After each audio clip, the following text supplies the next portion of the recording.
Hello guys, welcome back to another video.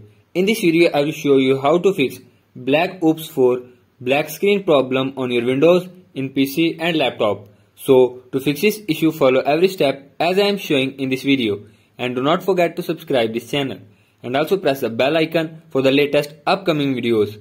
Hope so this will fix your problem and help you a lot.